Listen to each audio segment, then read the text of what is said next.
Marami pong salamat, Panginoon, sa umagang ibinukas mo sa amin. Salamat po sa panibagong buhay at kalakasan na iyong ipinagkaloob sa bawat isa sa amin. Salamat po, Ama, sa magdamag na kami ay nakapagpahinga, nakatulog kami ng mapayapa at ligtas. Salamat sa pag-iingat mo sa amin at 10 ng aming mga mahal sa buhay.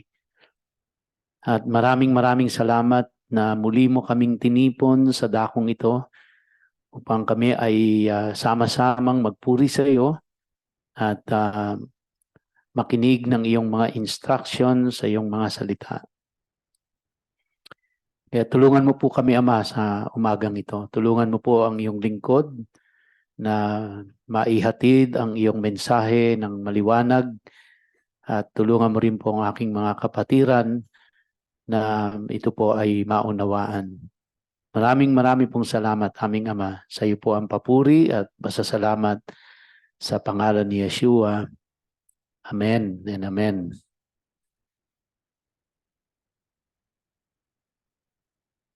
Pati palakpak, giniginaw no?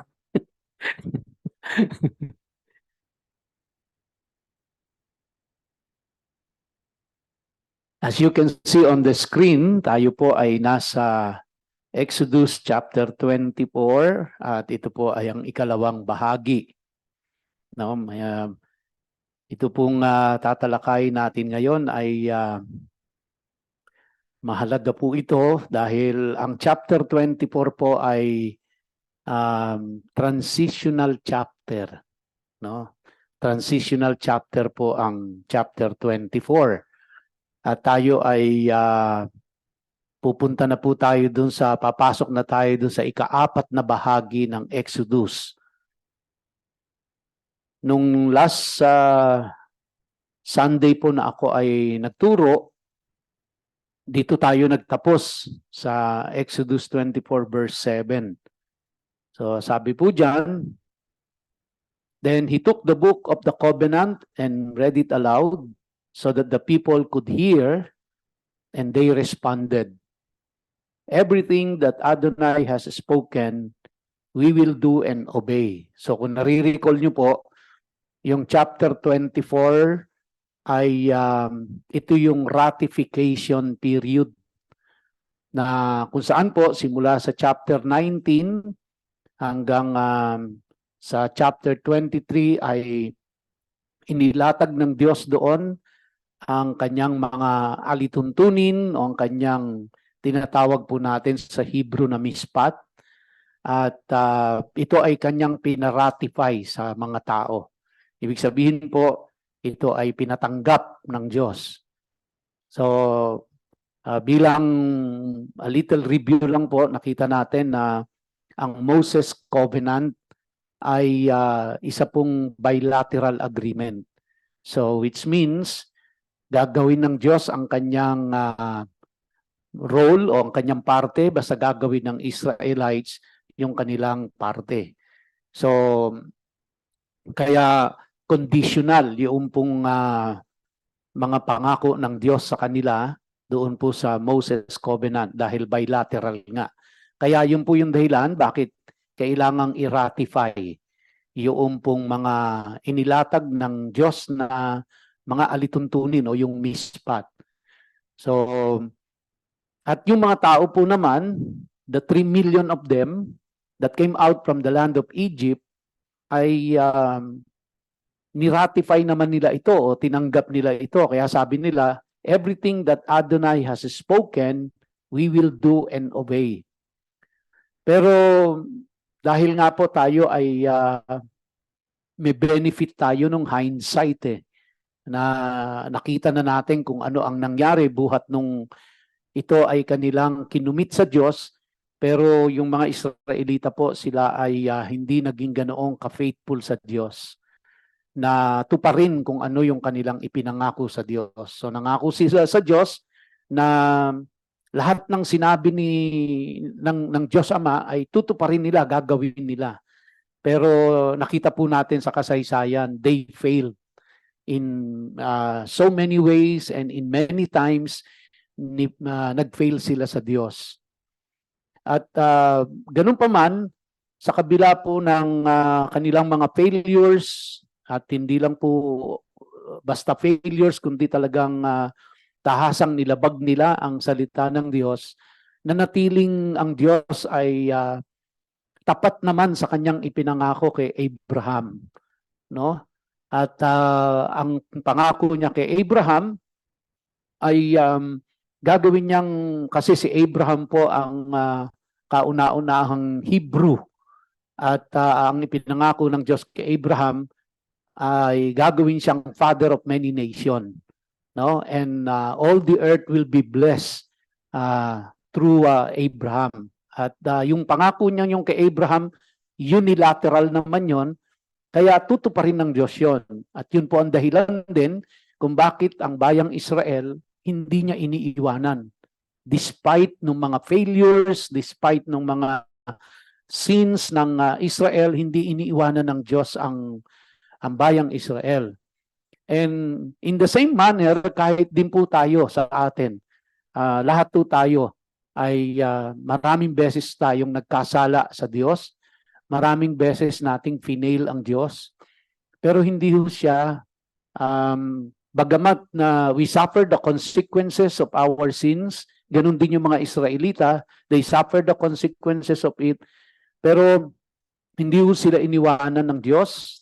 At dahil ito sa pangako ng Diyos kay Abraham, at tayo naman po ay hindi iniiwanan ng Diyos sa kabila po ng ating mga failures, shortcomings, sins, hindi tayo tinatalikuran at iniiwanan at inaabandon ng Diyos. It is because of Jesus Christ. No, dahil po doon sa pakikipag-ugnay natin sa Panginoong Jesucristo, inilagak natin ang buong trust natin sa Kanya for our forgiveness and for our salvation. And because of that, ang Diyos Ama hindi ho tayo tinatalikuran dahil din sa Kanyang anak na si Jesus. So we can still experience the mercy and the grace of God despite our shortcomings, despite our sins, despite yung mga failures natin, no, nananatili pong ang Diyos ay tapat sa atin. So kahit tayo po ay hindi laging tapat sa Diyos, ang Diyos ay laging tapat sa atin. At wag po nating kalilimutan, ito ay dahil sa ating Panginoong Jesucristo. Okay? So after that, sabi po sa verse 8, Moshe or si Moses took the blood, sprinkled it on the people and said, "This is the blood of the covenant which Adonai has made with you in accordance with all these words." So, ito pong blood na ito, of course, the blood of the animals, nakita po natin in the previous study na after they have received the mispat, no? After they have received the word of God, ito po ay nag-result into sacrifice. Nag-sacrifice sila sa Diyos, which is basically a form of worship. At ito yung sinasabi natin na ang worship must be driven by the Word of God, no? It must be the Word of God that must drive us to worship Him. Not our emotions, not our opinion, but it is the Word of God that must drive us to worship the Lord. And this is exactly what happened to them. After they have received the mispat and they have ratified it, they accepted it, and they said, everything that Adonai has spoken, we will do and obey. They worship the Lord. And they offer. Ano po yung in-offer nila sa Diyos dito? Yung ox, which is considering na sila ay nasa wilderness, considering na napaka-inconvenient ng lahat sa buhay nila doon, and yet they still afford, they can still afford to offer the best among the best. Kasi para sa kanila po ng mga time na yan, ang ox ang pinaka-ultimate offering nila in terms of animal offering. Yung pinaka-best ang in-offer nila sa Diyos. But it was driven, it was prompted by the Word of God. No? So kaya naglagay ng altar si Moses, at doon po sa altar na yon, they sacrificed the ox and they offered it to the Lord. Now, In the process, ang ginawa po ni Moses dito ay, ang sabi sa English word ay inisprinkle. So sa Tagalog, winisik. Pero ang Hebrew word na ginamit po dito ay hindi winisik. Ito po ay binuhos. No? So yung kalahati ng blood ay binuhos niya dun sa altar, and then yung kalahati ng blood ay ibinuhos niya sa mga tao lavishly. So ganito rin ho ang kumbaga ang Panginoong Jesucristo po ay hindi inisprinkle sa atin yung dugo niya. Hindi po winisik lang, kundi lavishly yung dugo ni Jesus ay talagang inoffer niya sa atin. And that was the only time na yung mga tao po, after Moses sprinkled or after Moses threw the blood doon sa mga tao, that was the only time na yung mga tao po nakalapit sila doon sa altar.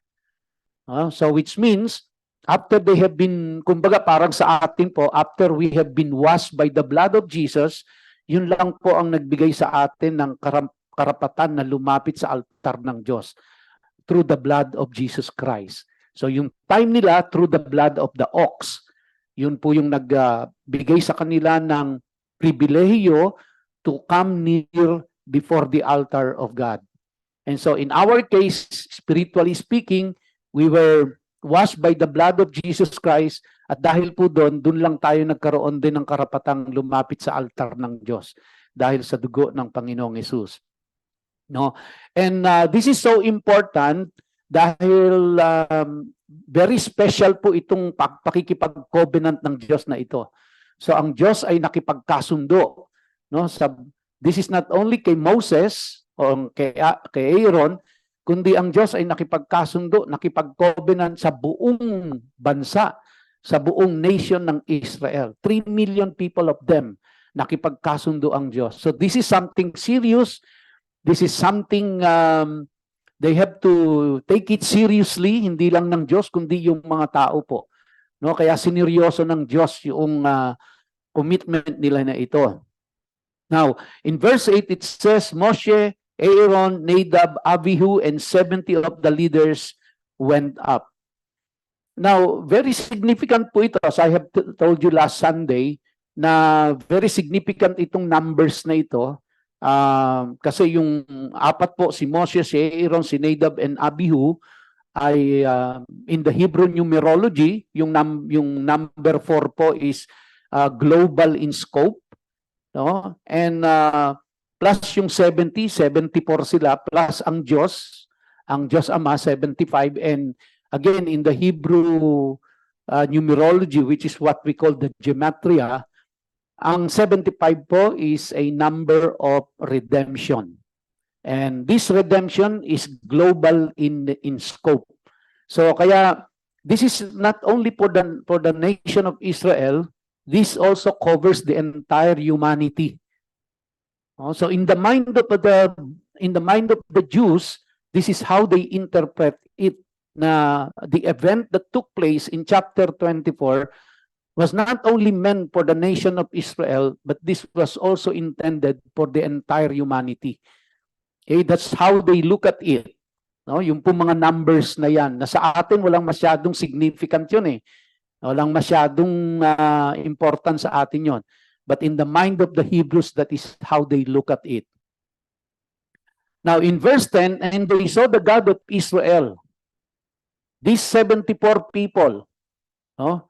And they saw the God of Israel, nakita nila, sabi diyan, under his feet, that's how they saw him, was something like a sapphire stone pavement, as clear as the sky itself. Of course, for us, it's so hard to imagine. But nakita natin how glorious it was when God appeared before the nation of Israel. At ang sabi dito, they saw the God of Israel, the 74 people who went up the mountain, nakita nila ang Diyos na ganun ka-glorious. And alam mo natin na sinabi na ng Diyos sa kanila na walang makakakita sa Diyos na mabubuhay. So, kaya po dun sa verse 11, sabi dito, he did not reach out his hand against these notables of Israel. On the contrary, no, they saw God even as they were eating and drinking. So, hati po ang opinion dito ng mga Bible scholars. Yung iba po, ang kanilang interpretation dito ay nakita nila in actual ang Diyos. Pero this is something special, this is something extraordinary. Kaya kahit nakita nila ang Diyos, hindi sila pinaslang ng Diyos. Okay?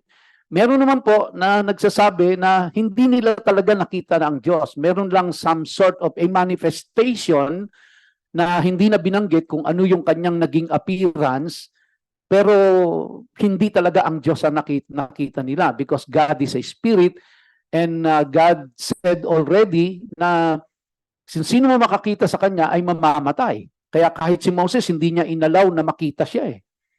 So, kaya hati po ang opinion dito. No? But whatever it is, the point here is, ang Diyos ay, He made Himself very personal sa mga Israelita. No? At nakita natin dito yung pakikipag-ugnayan ng Diyos sa bayang Israel.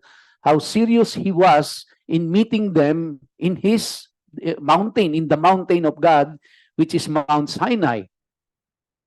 So, minit niya yung mga tao doon na kanyang iniligtas mula po sa pagkaalipin sa bayang Egypt.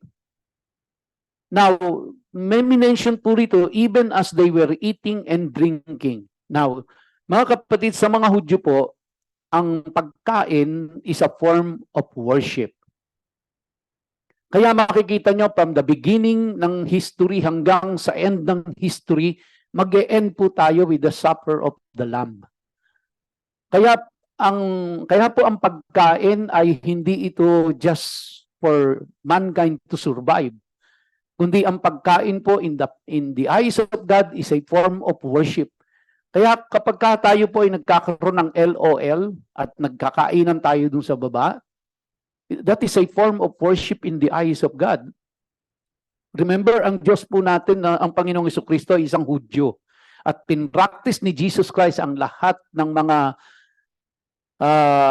po ng mga ginagawa ng mga Hudyo during their worship. So kaya hindi po siguro sa atin parang kainan lang yung salo-salo po tayo doon, pero let us be reminded na hindi pa po tapos yung worship natin dito sa taas pagbaba natin doon. Kasi the moment na umupo na po tayo doon, nagharapan tayo, nagkainan tayo, it is worship in the eyes of God.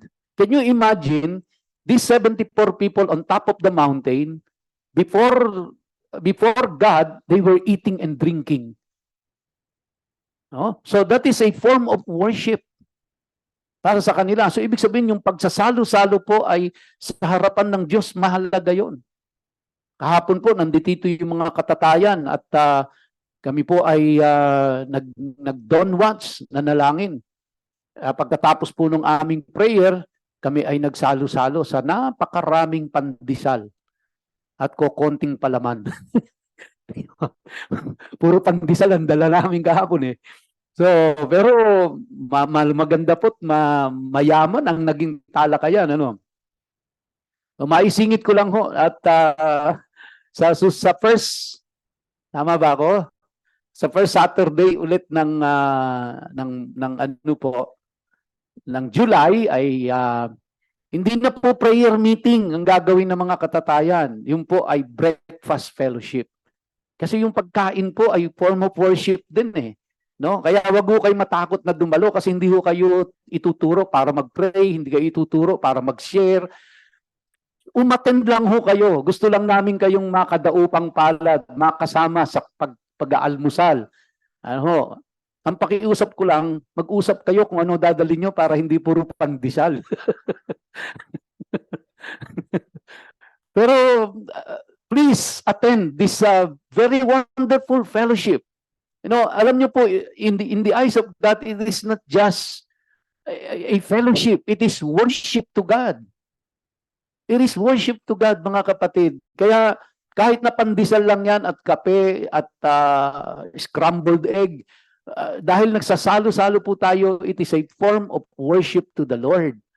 No? So, ipinapangako ko po sa inyo, Hindi kayo maa-assign mag-pray, hindi kayo maa-assign mag-share, at umattend lang ho kayo, makakwentuhan lang. Very informal.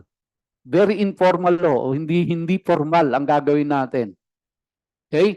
So let us come before the presence of God, mga katatayan, ng ano lang po, very informal. Dito tayo sa baba at napakaganda po nung cafeteria na natin doon. So nakita niyo po yung gilid natin, inaayos na.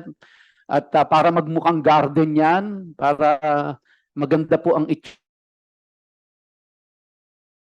pati po yung pagloobin ng Diyos, yan po ay aayusin para po maging kaaya-aya ang ating kapaligiran at maganda yung pupuntahan natin dito, malinis, maayos, at makakapag-fellowship po tayo ng maganda.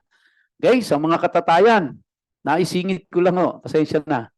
No, naalala ko lang kasi, no? Kasi ito po binanggit dito, even as they were eating and drinking.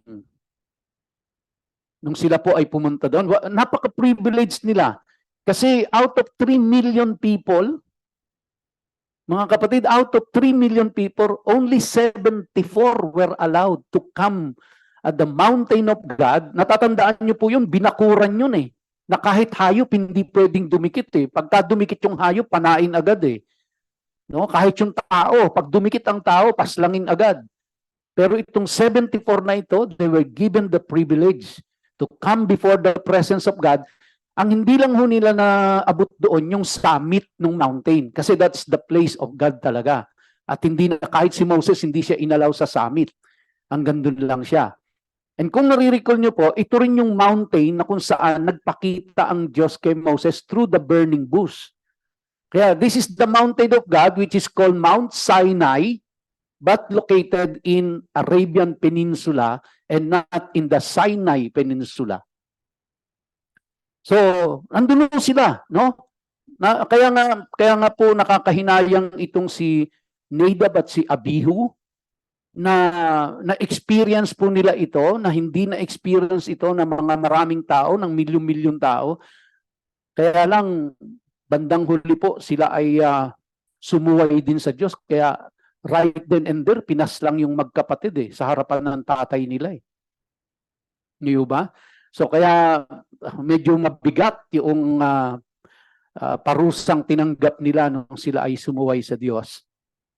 Now, going back, in verse 12, ang sabi po, Adonai said to Moses, "Come up to me on the mountain and stay there." So hindi ko lang alam po ilang level yon, pero the ano po ng mountain na ito ay makikita natin na siya ay parang replica nung tabernacle. Okay? At yung tabernacle is a replica po, exact representation ng kanilang temple. So the mountain, the tabernacle, and the temple is exactly the replica of God's heavenly dwelling. Okay? So, tatalakayin natin yan, mga kapatid. Let me finish this first. So, Adonai said to Moshe, "Come up to me on the mountain and stay there. I will give you the stone tablets." Kaya kung tingin nyo, hindi teki-teki si Moses ang unang nagkaroon ng tablet. Di ba? So, binigyan ni Lord ng tablet si Moses. Sabi dito, with the Torah and the mitzvot, I have written on them so that you can teach them. So, kay Moses pa lang ho, ay nandoon na ang bilin ng Diyos na yung mispat, yung mitzvot, which is the Hebrew word for law, no? And the Torah, which is the instruction of God, not really the law, but the instruction of God sa kanila. Ang bilin na ng Diyos kay Moses ay, kaya niya ito isinulat para ituro sa tao. At hindi ho nagbabago ito. Kaya po, hanggang sa time ng first century during the time of Jesus Christ, and even up to the time of the disciples, and of course nila Paul, hanggang sa time po nila, ito yung kanilang itinuro, the Torah, the mitzvot.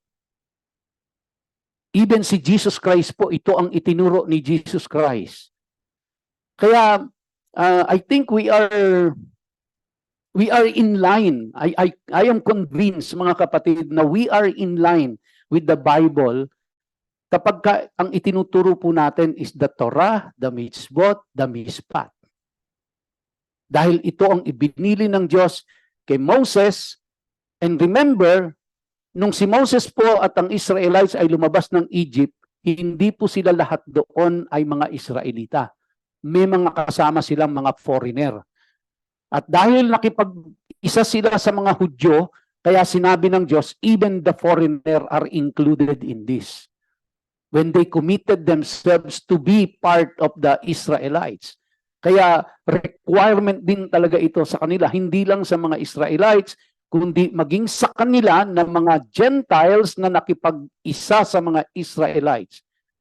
Sakop sila ng mga alituntuning ito ng ating Panginoon. Now, sa atin po, dahil tayo nakipag-isa kay Kristo, so tayo po ay sakop ng mga alituntunin ng Diyos na ito. Kaya spiritually speaking, sabi nga sa Galatians, we are grafted into the family of God. Ginrapt tayo. So tayo po ay mga spiritual Jew. Verse 13, Moshe got up, also Yehoshua, his assistant, Joshua, and Moses went up unto the mountain of God. Panig sila, no? To the leaders, he said, stay here for us, the 70 of them, until we come back to you. See, Aaron and Hur are with you. Whoever has problems should turn to them. Now, sino po si Hur? Si Hur po ay manugang ni Aaron. Although hindi ho binanggit sa Bible yan, pero by tradition, yan ho ang alam ng mga Hudyo, na si Hur ay manugang ni Aaron. So si Aaron, ibig sabihin may anak siyang babae. Pero hindi binabanggit. Ang binanggit lang na anak ni Aaron ay si Nadab at si Abihu. Okay? So by tradition, si Hur ay manugang ni Aaron. And alam natin, si Aaron, obviously, kapatid siya ni Moses. Okay? Kaya po, nung pumanik si Moses, nung siya'y pinalapit pa ng Diyos, ang binilin sa kanila, kung meron kayong mga concerns, no, ay ilapit kay Aaron at kay Hur habang wala si Moses. Habang siya ay nakikipag-usap sa Diyos. So verse 15, Moshe went up unto the mountain, and the cloud covered the mountain. Now, if you notice, ang sabi po dyan, and the cloud.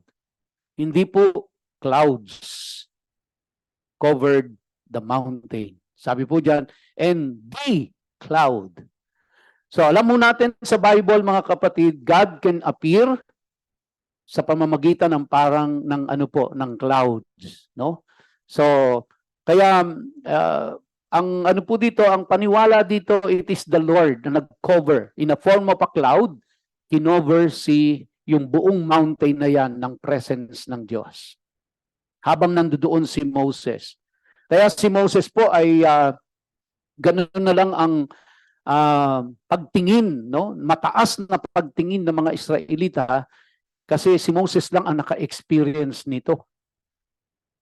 Among the Israelites, si Moses lang naka-experience ng ganitong encounter with God. Very personal.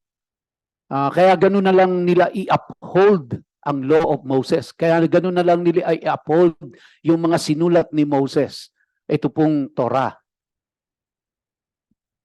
Verse 16, the glory of Adonai stayed on Mount Sinai, and the cloud covered it for 6 days.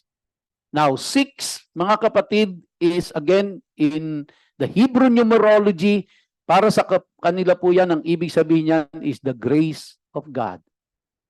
For 6 days, nakakover ang cloud, which represents ng presence ng Diyos, ay kinover si Moses ng grace ng Diyos. Now, dalhin ho natin mga kapatid sa atin. Nung tayo po ay nakipag-ugnayan sa Panginoong Jesucristo, tinanggap natin siya as our Lord and personal Savior, it is also believed tayo po is covered by the grace of God.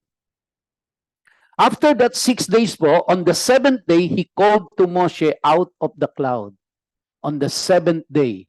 So alam na ho natin kung ano ang 7 sa mga Hebrew, no? It's a number of completion, it's a number of holiness. So on the 7th day. This also tells us kung gaano kahalaga sa Diyos ang ikapitong araw. Mga kapatid. Kaya babantayan niyo po yung mga patterns na yan. Kasi yan ay mga pattern ng Diyos. At nagsesend ng message po sa atin yung mga pattern na yan ng Diyos.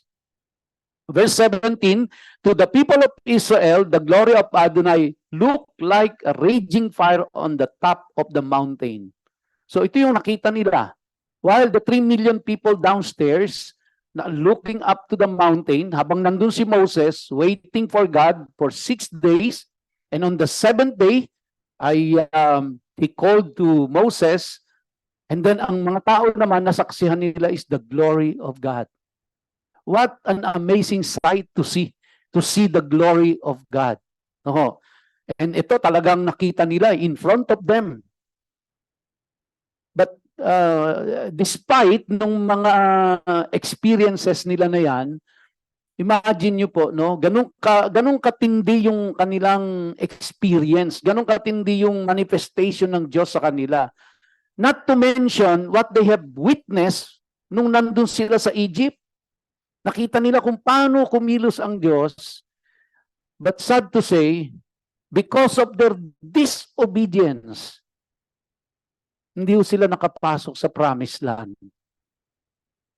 Namatay lahat yung original generation dun sa wilderness. Bagong henerasyon na ang pumasok. Yung mga ipinanganak na sa wilderness. Yung mga, hindi na yung original batch that came out from Egypt ang nakapasok sa sa promised land. And the only reason for that, because they were disobedient to God. And yet, nung inilatag ng Diyos sa kanila yung mga salita niya, nag-commit sila, Lord, susunod kami. Gagawin namin kung ano yung sinabi mo. No?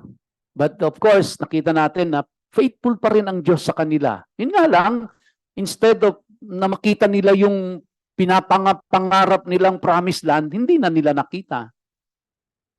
Because of their disobedience. Namatay na sila dun sa wilderness.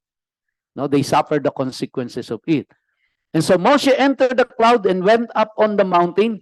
He was on the mountain 40 days and nights.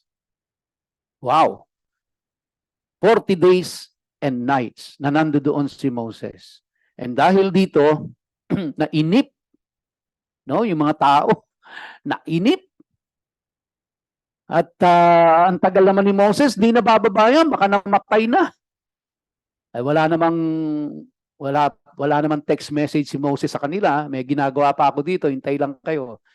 Walang any message at all. Because they are not allowed na pumanik doon sa bundok. Even to go near the fence, they are not allowed. Ang inalaw lang yung 70. Oh? And yung 70, hindi pa sila nakarating doon sa kung nasaan si Moses. Mas mataas pa yung pinanikan ni Moses.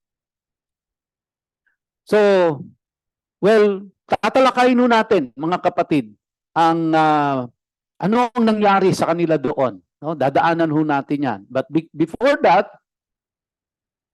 kung isa-summarize po natin ang ating mga napag-aralan na from Genesis, nakita natin na talagang lahat ng yaon ay lubhang mahalaga. Ang isa na nga po doon is the creation of the world. Kita natin sa Genesis kung paano nilikha ng Diyos ang sangkatauhan at ang sanlibutan. Nakita natin kung paano nilikha ng Diyos o paano nalaglag sa kasalanan si Eva at si Adan. Nakita natin yung kasaysayan niyan, no? At hindi rin natin makakalimutan yung malaking baha na dinanas nila sa panahon ni Noah. And of course, itong mga huling tinalakay din natin in the book of Genesis is the story of Abraham Siya yung kauna-unahang Hebrew, si Abraham. And then magmula kay Abraham, na gumawa na ng isang lahi ang Diyos na kanyang pipiliin para i-bless ang sangkatauhan sa buong mundo. Nakita rin natin yung kasaysayan ni Jacob, no? At yung pong kapangyarihan ng 12 tribes of Israel nagmula ho sa lahi ni Jacob. Nakita natin yung captivity ng Israel. Kung paano napunta. Nare-recall nyo ba? Ilan po yung pumunta ng nung nandoon na si Joseph. No? Yung nandoon na si Joseph. At naging siya na yung second in command doon sa Egypt. Ilan ho yung pumasok doon sa Egypt? Ilan po sila? 70 rin, di ba? 70 rin. So nakita ho natin na paglaki ng kanilang populasyon doon, nakita rin natin yung kasaysayan ng paglabas nila doon. 3 million people came out from the land of Egypt, mga kapatid. So lahat ng yan, in a nutshell, kumbaga po, in a summary, lahat yun, mahalaga yun. Tama po ba? Ang tagal nating tinalakay niyan eh. Mula Genesis chapter 1, ngayon nasa Exodus chapter 24 na tayo. No? So from creation to Exodus, kita natin lahat yun mahalaga. Pero mga kapatid, ang lahat ng yun ay mahalaga, pero higit na mas mahalaga po ang tatalakayin natin pag pinag-usapan natin ang tabernacle. Kung iniisip nyo ng lahat ng binanggit ko po yun ay mahalaga, at hindi mahalagang pag-usapan ng tabernacle, nagkakamali po kayo. Bakit? Dahil pag tiningnan nyo po ang Biblia at binasa nyo ang buong Torah, mga kapatid, even up to the whole of Tanakh, alam nyo po ba na 50 chapters ang iniukol ng Diyos para pag-usapan lang ang tabernacle. Kaya kapag hindi mo natin pinag-usapan ang tabernacle, hindi natin dinitalyan, hindi natin inalam yan, wala tayong interest na pag-usapan ng tabernacle, ibig sabihin niyan, i-skip natin ang 50 chapters sa Tanakh, sa Torah. Now, tell me now, kung hindi mahalaga ang tabernacle na pag-usapan, kung 50 kabanata ang inilaan ng Diyos para pag-usapan ng tabernakulo. Sa tingin ko po, mahalaga yan. Ano po? Do you agree with me? Na ang tabernacle po ay mahalagang pag-usapan? Dahil mismong ang Diyos ay naglaan ng 50 kabanata para lang sa tabernacle. Now, ang tabernacle po at ang templo ay iisa lang ang layunin, pero sila'y magkaiba. Ang tabernacle ay nasa wilderness. At ang tabernacle po ay moving. Ang templo ay kaparehas ng tabernacle pero permanent siya. Pero yung purpose, parehas. Ang tabernacle at ang templo na itinayo sa Jerusalem ni Solomon, yung anak ni David, ay parehas po ang design niyan sa wilderness tabernacle. Parehas ang purpose niyan. Pero magkaiba siya. Yung isa ay moving, yung isa ay permanent. Lahat ng mga nasa loob niyan, pati design niyan, ang Diyos ang nagsabi sa kanila. Bakit po mahalaga yan, mga kapatid? Na pag-usapan at intindihin yung tabernacle at templo na yan, dahil yan po ang replika. Or ganito po, yung tabernacle kasi is the dwelling place of God here on earth. while they were in the wilderness. Now, nung naka-enter na sila sa promised land, pinermanent na yung tabernacle na tinawag ng temple. And that temple is the replica of God's dwelling place in heaven. So what you see in the wilderness, the tabernacle, and what you see yung temple sa Jerusalem, sila po ay replica ng dwelling place ng Diyos sa heaven. Kaya yung design nun galing sa Diyos. Dahil wala namang nakakita ng dwelling place ng Diyos sa heaven kundi ang Diyos. Kaya yung ibinigay ng Diyos na design ng tabernacle, pati lahat ng mga furnitures doon, at kung saan ipupwesto, lahat yun po ay galing sa Diyos dahil yung tabernacle, which is in the wilderness, at yung templo, which is the permanent structure in Jerusalem, sila po ang mga earthly dwelling place ng Diyos dito sa lupa. Kaya kung sa tingin nyo, hindi mahalagang pag-usapan, so ibig sabihin no, hindi mahalaga na pag-usapan ang dwelling place ng Diyos. At lahat ho ng makikita natin doon, they are prophetic in nature. Kaya kapag hindi ho natin maintindihan yon, kahit anong basa natin sa prophecy, hindi po natin siya maiintindihan. Do you see now the connection? Kung gaano po kahalagang intindihin kung ano ang tabernakulo. Kasi ang tabernakulo is God's dwelling place here on earth. At ang lahat ng nakalagay doon ay prophetic in nature. Bigyan ko po kayo ng example, maya-maya mga kapatid. Now, ito po yung tinalakay natin. There are 6 divisions of Exodus, di ba? Deliverance, kung natatandaan nyo pa to, no? Yan yung ating introduction nung Exodus chapter 1, yan po yun no? Wilderness experience, nakita natin yan. Covenant and law, ito na po, yung tinatalakay natin, itong chapter 19 to 23. Kaya sabi ko yung chapter 24 is the transition chapter. No? Dahil kasunod po niyan, pagdating ng chapter 25, pag-uusapan na natin yung blueprints of the wilderness tabernacle.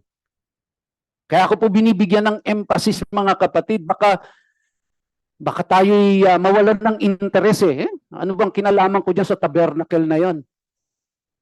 Diba? Wala naman na sa panahon natin yan. Kahit nga sa panahon ng mga Hudyo, wala na yan Ngayon, no? Wala na. Kasi may templo na sila. Although, ngayon, for 2,000 years, wala na silang templo.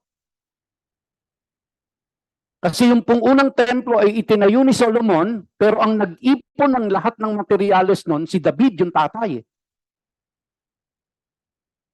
Inipon lahat ni David yung materyales nun. Tapos, nung maipon na po yung materyales, si Solomon ang nagpatayo, yung anak. Dumating ang Babylon po, yun ay sinakop yan. Pero nakabalik sila, na itayo ulit ang templo. Pagdating ng AD 70, sinakop sila ng Rome, giniba ng Rome yan. From AD 70 until now, hindi pa ho natatayo ang templo. Kaya walang templo ang mga Israelita ngayon. So sa paningin ng mga Israelita po, wala sa gitna nila ang presence ng Diyos dahil wala ang templo. Wala ang earthly dwelling place ng Diyos.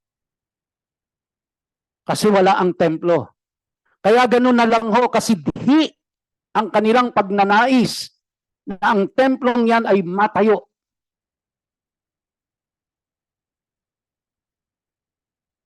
Kaya ganun na lang ang kanilang pag-aaway dyan dahil ayaw pumayag ng mga ng mga Muslim na matayuan yung lugar ng kinalalagyan ng Dome of the Rock. Na ang sabi nila, yun ang original place ng templo ng Diyos. Pero later on, sa pag-aaral nila, hindi pala doon. Hindi pala yun ang exact location. Nung tinetrace na nila, pati yung mga aqueduct, yung mga dinaanan ng tubig doon sa templo, sabi nila, hindi diyan, nasa ibang lugar siya. So hanggang ngayon, no, nagkakagulo sila dyan kung saan talaga yung templo, yung original na location. Hanggang ngayon, no, dinidiscover pa nila yan. O, hindi na natin papasukin yon. Pag-aaralan lang natin kung ano po yung design at kung ano yung mga nasa loob ng templo na yon at kung anong ibig sabihin nun. Okay? And then, panglima po, infidelity and reconciliation, later to be studied. And then lastly, is completion of the wilderness tabernacle. Yan po yung last part ng ating pag-aaral sa Exodus, no? So, kaya as a way of review lang po mga kapatid, the deliverance narrative starts at chapter 1 verse 1 and continues to chapter 15. I hope you can still recall. The second division is about wilderness, starts at the end of 15 and continues through chapter 18. Ang part 3 is about covenant and law and starts at 19 and goes through 24. Okay? Ang part 4 is the plan of the wilderness tabernacle. Begins at 25 and continues through 31. Kaya from 25 to chapter 31, pag-uusapan po natin yung wilderness tabernacle. And then from chapter 32 hanggang chapter 34, titingnan po natin diyan yung infidelity and reconciliation. No? The infidelity of the Israelites and of course, ang reconciliation nila sa Diyos. And then, lastly, the building of tabernacle which starts at chapter 35 up to the end of Exodus. Just to give you a brief overview of the entire Exodus. Now, siguro po bago ako mag-start dito sa chapter 25, oh no, sige, tuloy ko na po. Sabi dito sa Exodus 25, then the Lord spoke to Moses saying, tell the sons of Israel to raise a contribution for me. May fundraising. Para saan po? Di ba? Sabi natin, ang pag-uusapan natin is the building ng wilderness tabernacle. Yung earthly dwelling place ng Diyos, itatayo. Sa pagtatayo nito, ang utos ng Diyos kay Moses, no? Tell the sons of Israel to raise a contribution. May fundraising na mangyayari. May carrot cake. May alkansya. May pa-concert. Sabi po dyan, to raise a contribution for me. Now, listen to this very carefully. This is God's instruction to them. From every man, of course, yung man po dito hindi lang lalaki. Kundi, ano po yan? It's a generic term para sa lahat ng tao. Babae at lalaki. From every man whose heart moves him, you shall raise my contribution.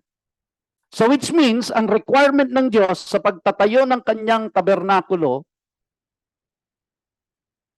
ay magkaloob ang mga tao, mag-contribute, pero walang sapilitan. Dapat willing ang kanila pong mga puso na magbigay. Walang konsensyahan. Walang pilitan, walang takutan. Kailangan ang lahat ng magbibigay po voluntarily. Hindi napipilitan. Hindi napupuwersa.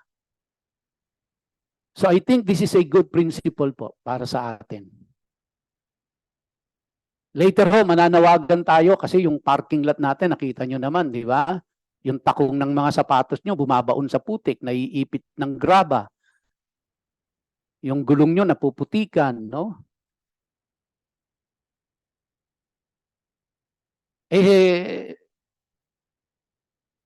Sabi ni Lord, huwag mangungonsensya. Sige, mag-move na lang ako. Voluntary mo. Okay?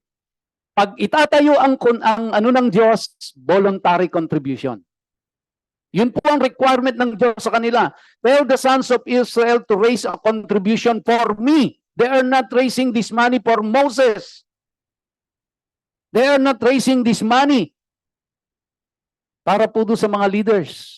And they are not raising this money in the name of their country.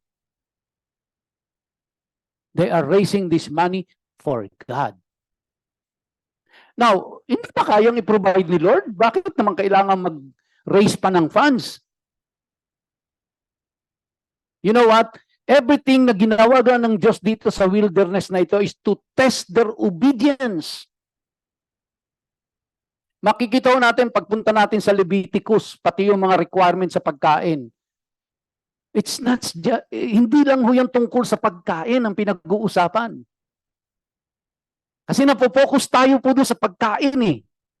Ang hindi natin nakikita, ang tinetest ng Diyos doon is their obedience.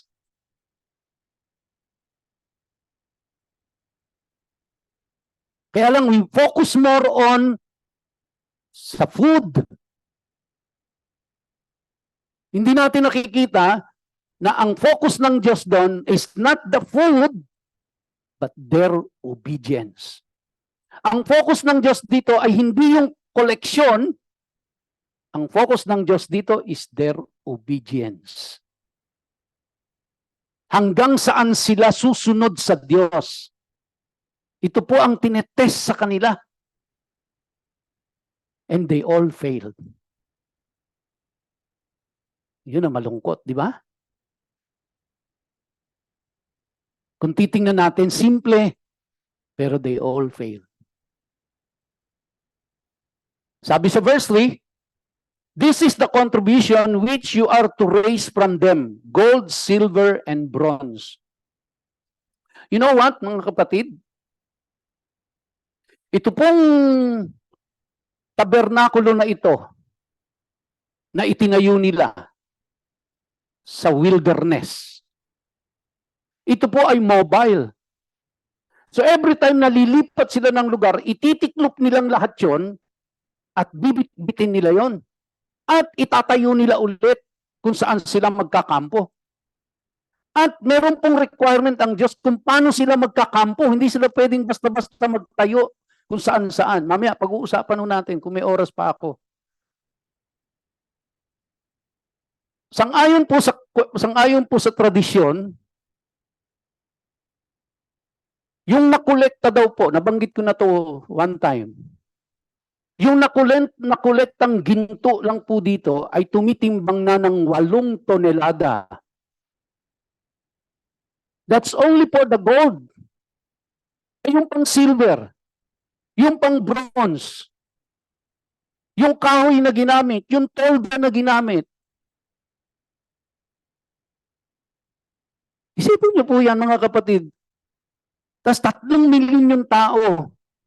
Nasa wilderness kayo. Yung wilderness, so hindi patag yun na asfaltado.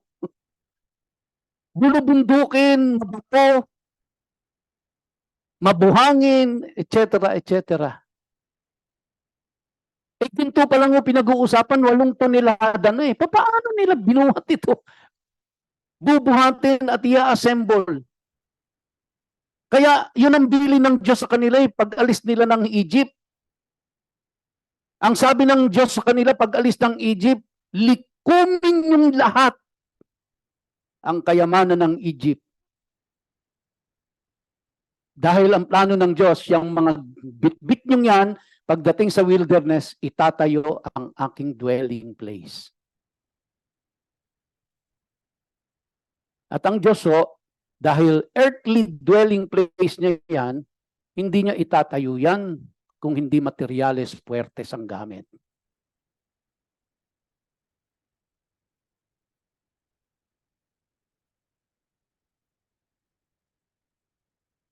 Tayo lahat ng tipid di ba?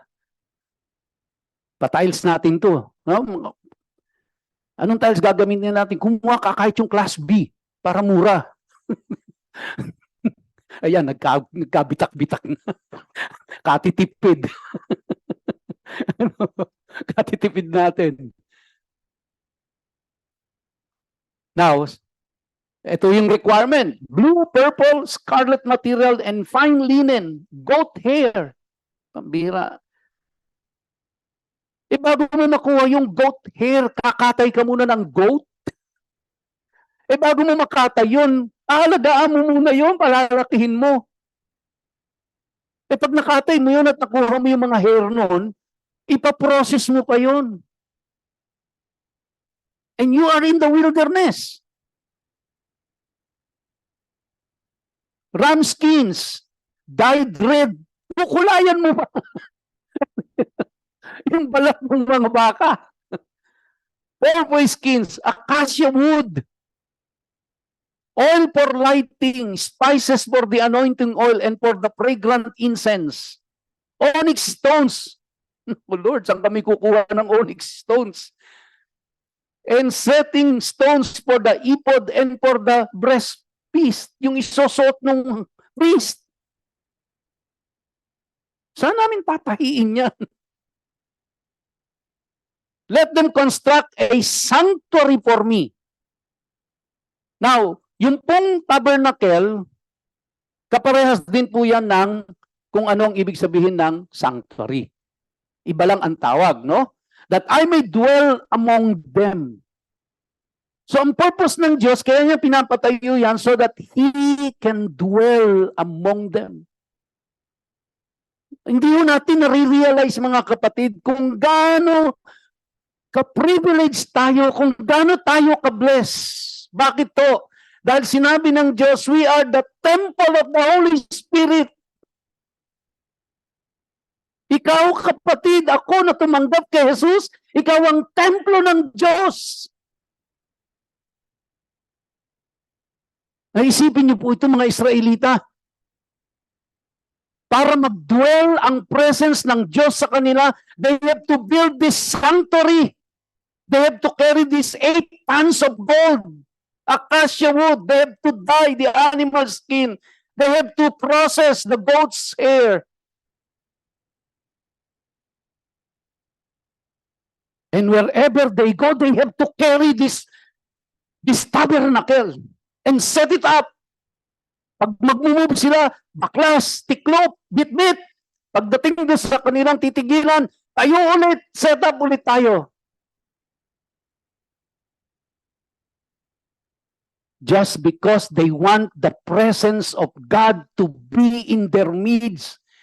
Kaya kahit na magsakripisyo sila sa pagbibitbit nito, sa pagpaprocess nito, sa lahat ng hirap na yan, titiisan nilang lahat yan just to be, for them to be in the presence of God and the presence of God to be in their midst.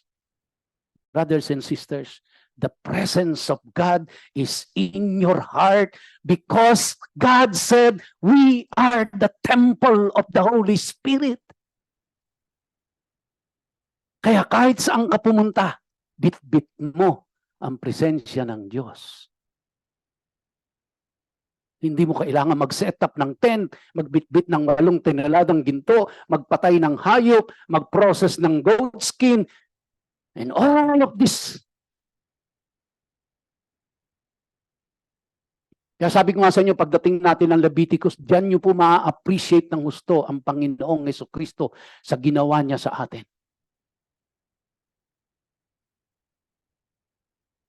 Imagine niyo po kung tayo nandito sa panahon na ito.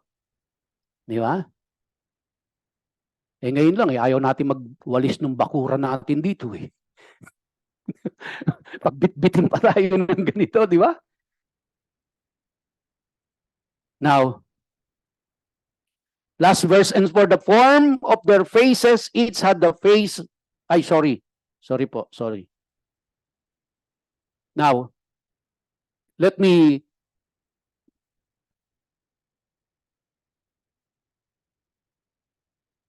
yan, dito ba ako tumigil? Yan.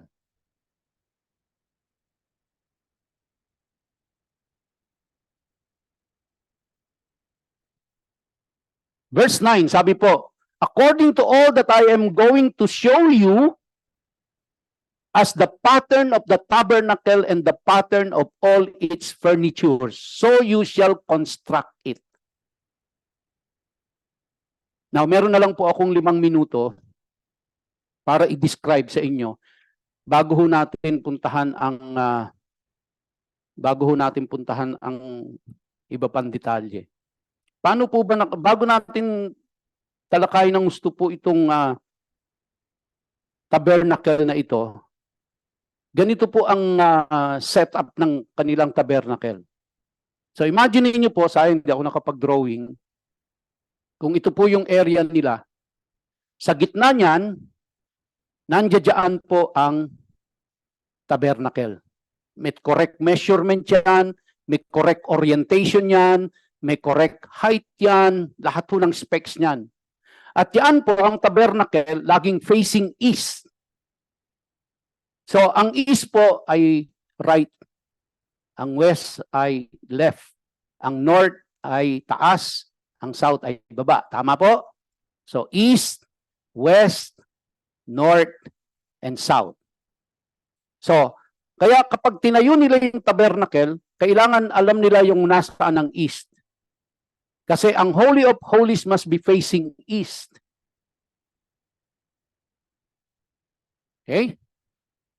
Now, hinati po sila sa 12 tribes.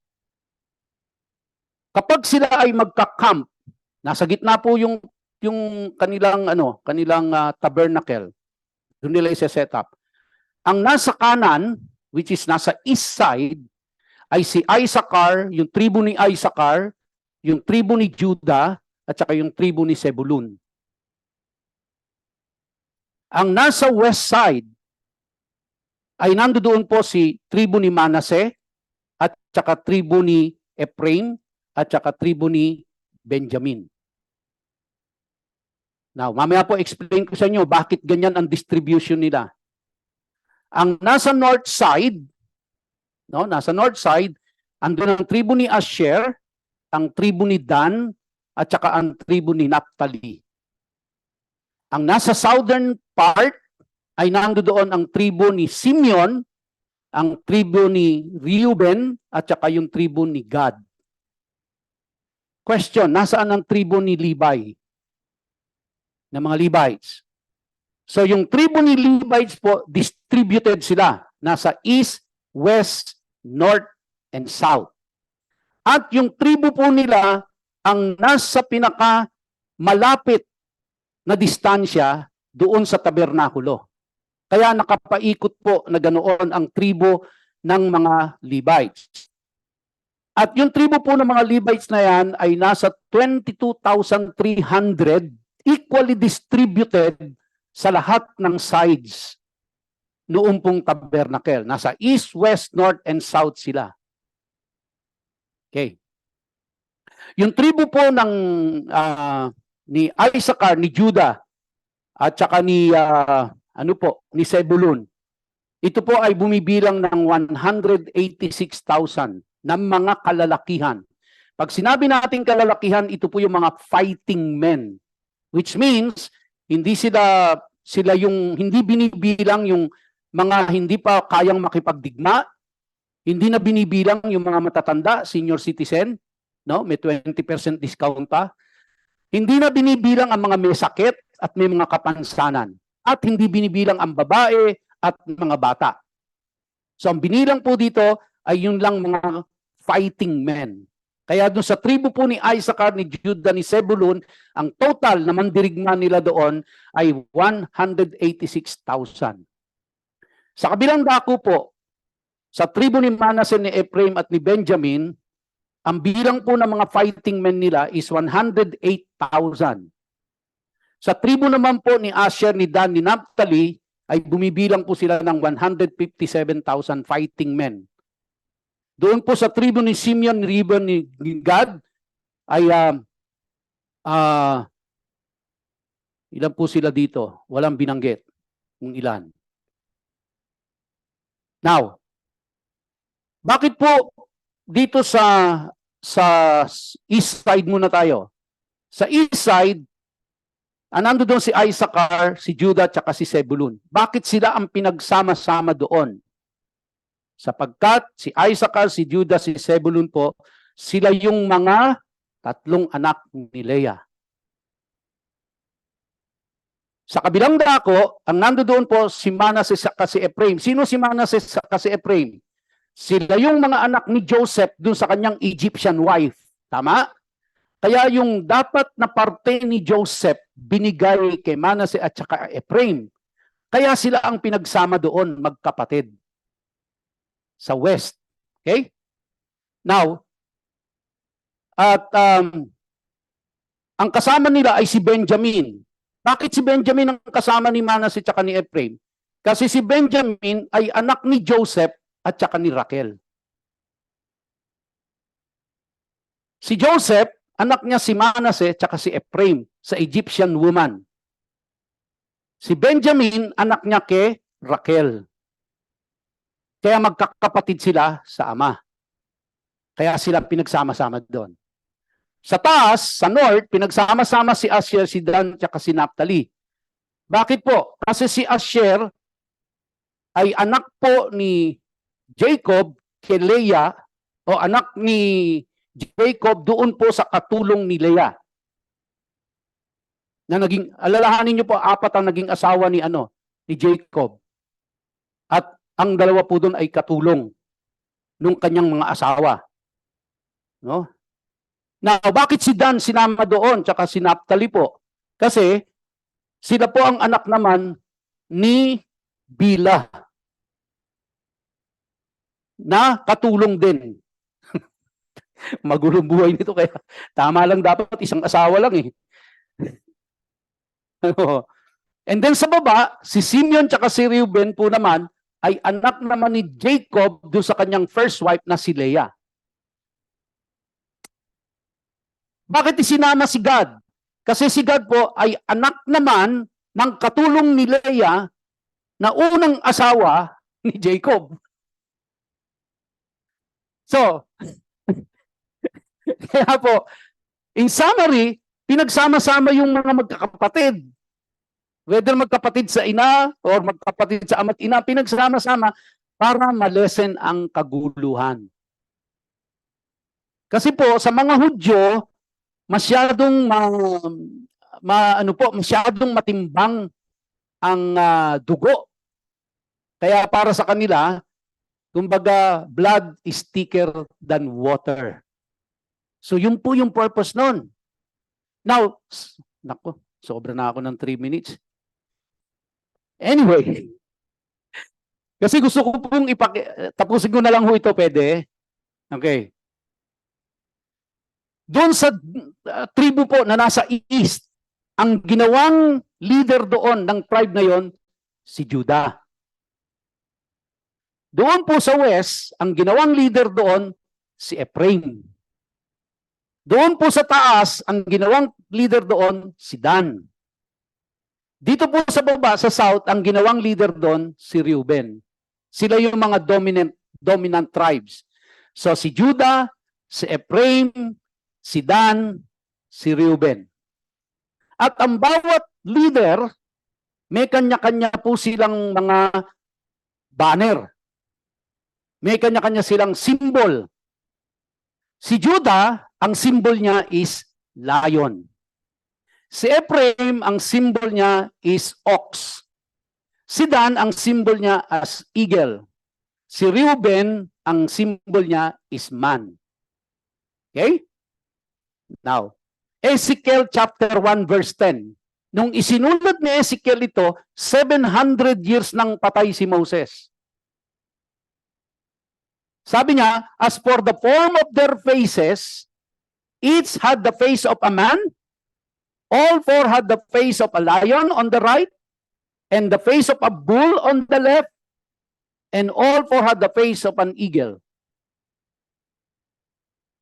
Ano po yung nandoon sa wilderness?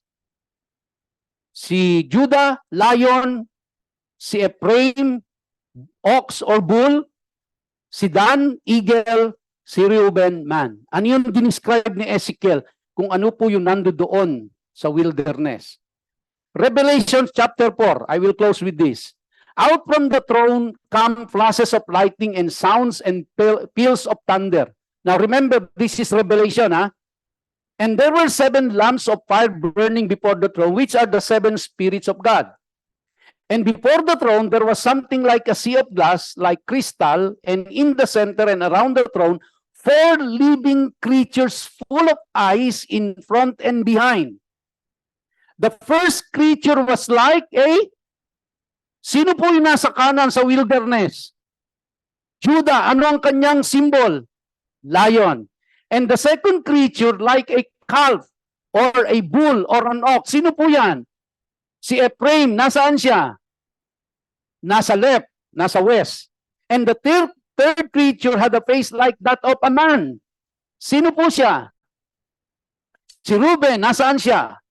Sa may south. And the fourth creature was like a flying eagle. Sino po siya? Si Dan. Sino siya? Sa north. Okay? So sino ang dinidescribe sa Revelation? Ang dinidescribe po dito is the future Jerusalem.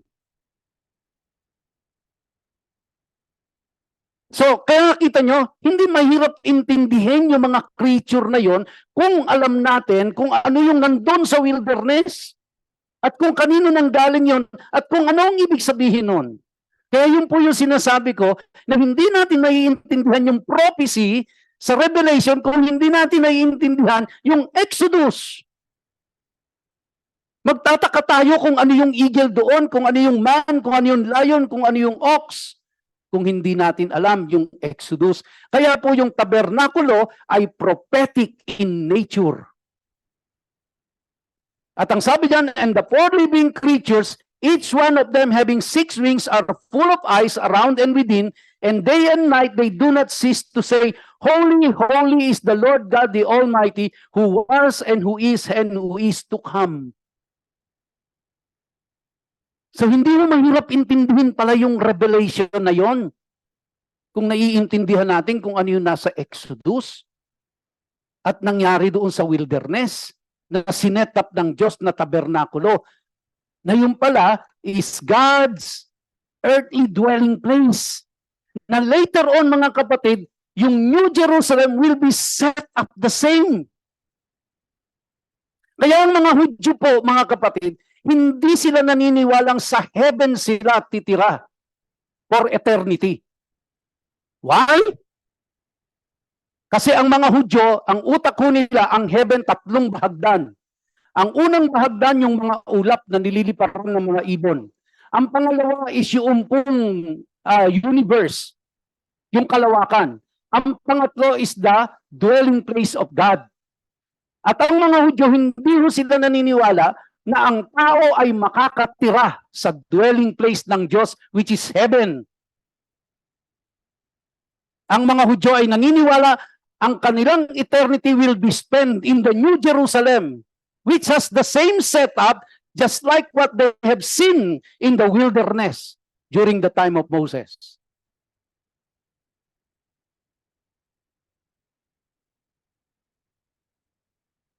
Kaya para sa kanila, imposibleng ang tao ay tumira sa langit na kung saan ang tirahan ng Diyos.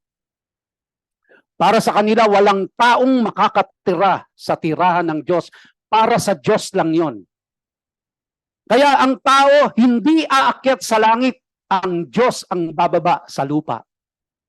Babalikan natin ang Genesis. Si Eva at si Adan hindi umaakyat sa kinaroroonan ng Diyos. Ang Diyos ang bumababa sa kinaroroonan ni Eva at ni Adan. Pagdating nila sa wilderness, hindi po si Moses ang pumanik sa langit. Ang Diyos ang bumaba sa bundok. At nagpa-set up ng tabernakulo, hindi ang tao ang pumanik sa Diyos, ang Diyos ang bumaba doon sa dwelling place sa earth. Pagdating nila doon sa Jerusalem, ang Diyos ang bumababa sa Holy of Holies. Hindi po yung high priest ang pumapanik sa langit. Pagdating sa New Jerusalem, ang Diyos ang bababa sa New Jerusalem at hindi ang mga tao ang aakyat sa langit.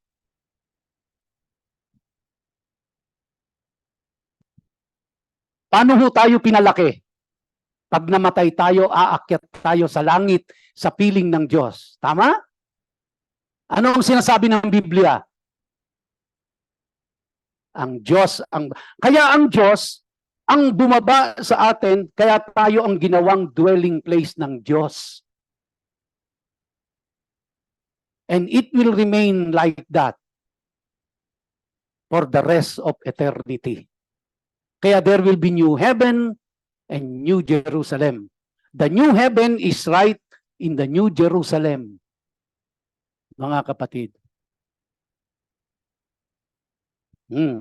Muulan naman eh, tutuloy ko na.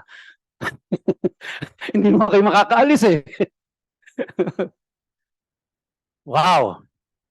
Now, this is going to be very, very exciting po mga kapatid dahil bawat detalye nung tabernakulo na yan, pag-uusapan po natin yan. At titingnan natin kung ano ang mga kahulugan yan at anong ibig sabihin sa atin yan. Now, ito po, I'm pretty sure, magpapalalim ito hindi lang ng ating kaalaman, magpapalalim ito ng ating pananampalataya at ng appreciation natin sa Diyos.